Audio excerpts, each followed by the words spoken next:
cinematic universes are not what make a powerful bunch of heroes. It might be safe to say that while we've seen the world's greatest superheroes recently, we may not have gotten to the point where we've seen peak Justice League. Meanwhile, at the Hall of the Justice League, the truth is, the Justice League is the premier league for DC superheroes, or the Champions League. Look, I don't know soccer. What I do know is details about DC heroes, and while the league is the top tier, there are some members who can throw their weight around more than others. We are crowning the top of the top in our power ranking of JLA members.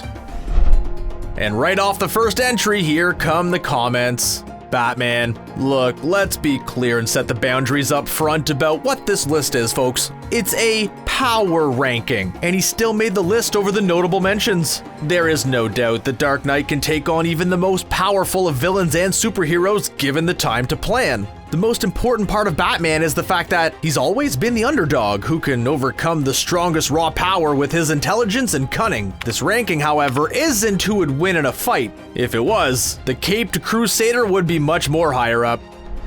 Victor Stone has a lot to love when it comes to Justice League advantages. Besides being a star athlete and being brilliant, he's a walking mother box. At first glance, with his Mega Man blaster arm and ability to manipulate any technology, you may think that he should be higher up. Toss him in an empty field though, and he gets significantly less rad. He's only really joined the Justice League in the post-New 52 era, so in our eyes, he's still a Teen Titan with lots of room to grow.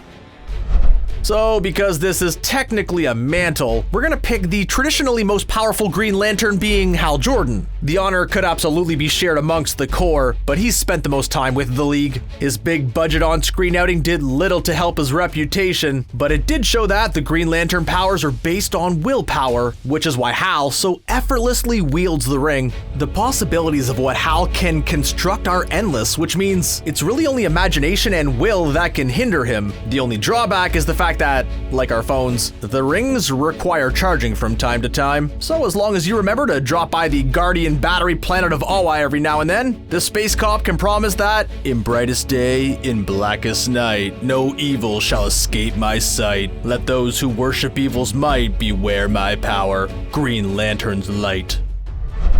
Yeah. We've all heard the jokes before, but by this point, it seems clear that DC isn't playing when it comes to Arthur Curry. The leader of the Atlanteans has the superhuman strength to go toe-to-toe with some of the upcoming heroes on the list. This all nicely pairs with his superhuman durability as bullets just bounce off of him. Oh, and did we mention that he also has super speed? Oh, and let's not forget the trident, capable of piercing Superman. The pressure of the ocean has perfectly tempered this specimen to put up with just about anything, which is why Jason Momoa was carved out of Atlantean marble to play this role, huh? Am I right? And yeah, he can talk to fish. Who would not want an insane army of creatures to be at their beck and call via mental command? The world is 2/3 ocean, people. Look at a map.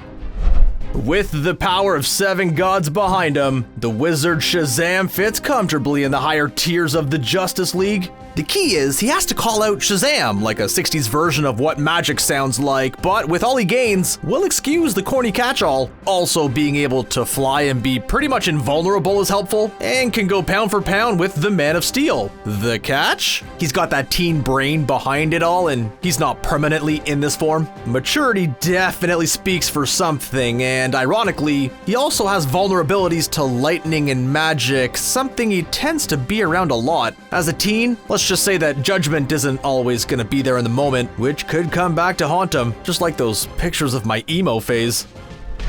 I see you people, I know what you're doing. Flash? He's just a speedster. There are other speedsters, and some speak to fish. Look, slow your roll, loyal Screen Rant audience, because while you can dismiss Barry Allen as a one-trick pony, the Speed Force really crosses the line. The Flash can run through time and has enough energy to change the entire world, and has, more than once. He still has endurance and healing and strength, but the ability to get to problems instantly makes him a force to be reckoned with. He can create huge waves of wind and tornadoes with the speed of his arms and vibrate molecules through solid matter, which means he can basically phase through walls, or if he wants, he can cause matter to explode. In Justice League, when they try to present the Flash a speed bump, he's slowly going over it, but fast.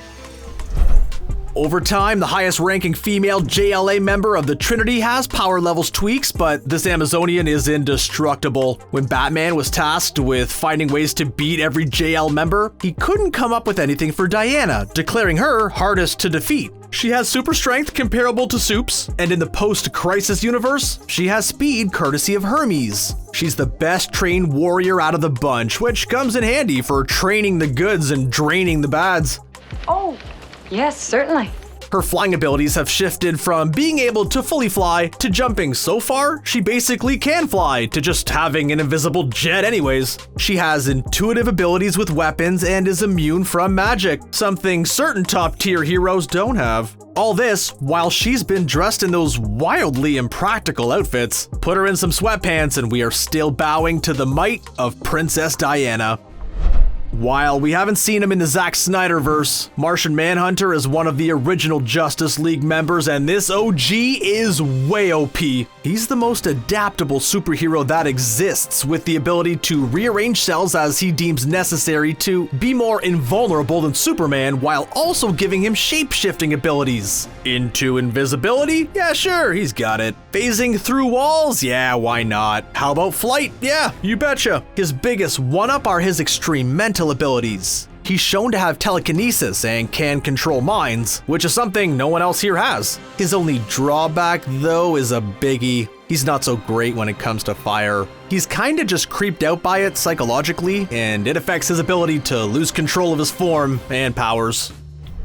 How could we do justice to this league by not giving the top spot to the last surviving member of the House of L? The Man of Steel has been tested against his Justice League counterparts with the races against the Flash, challenges from Batman, and with, well, look, basically everybody has tried to take the top dog and it ain't happening. We don't really have to go through a list of his powers, do we? He often pulls his punches because he knows he'll kill whoever he hits with his full strength. Superman is impervious to pretty much everything, with a few exceptions, mostly being kryptonite and magic. He's also been able to travel through time like the Flash, and his super hearing, super vision, heat vision, freezing breath, and x-ray vision are almost afterthoughts. His powers rarely stop expanding, depending on what kind of sun is around or whatever DC writers deem he needs. The reason he is at the top, given his flaws, is because Supes is the icon that the Justice League forms their stability around. His endless hope keeps them together. He's saved other League members countless times, and every villain fears the JLA because of him. His presence keeps other members in check, and since the 30s, he's kept us dreaming of a man with endless potential fighting for truth, justice, and the American way.